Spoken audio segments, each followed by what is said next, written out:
సుందర్. అతను చాలా చురుకైన వాడు. తనకు చాలా మతిమరుపు. ఒకరోజు ఆ అబ్బాయి వాళ్ళ ఇంట్లో కుక్క పిల్లను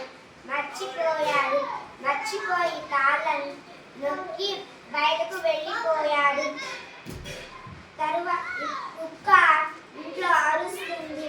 ఇరుగు పొరుగు వాళ్ళు వచ్చి సుందర్ను పిలిచారు. కానీ జేబులో తాళం లేదు. కిటికీలో నుంచి చూశాడు. కుక్క ఇల్లు మొత్తం చిందరవందర చేసింది.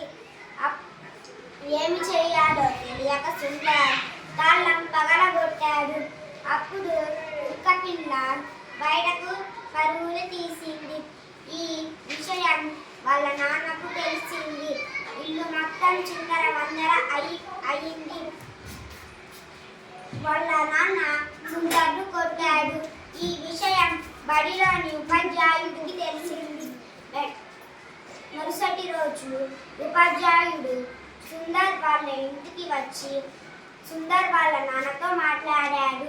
పిల్లలను కొట్టడం తిట్టడం కాదు, ప్రతి విషయం ప్రేమతో చెప్పాలి అని ఉపాధ్యాయుడు వాళ్ళ నాన్నకు చెప్పాడు. అప్పుడు ఉపాధ్యాయుడు, మీ పిల్లవాడిని మా బడికి పంపండి, ఆటపాటలతో ఆ మతిమరుపు పోయేలా చూస్తాము అని ఉపాధ్యాయుడు వాళ్ళ నాన్నను అడిగాడు.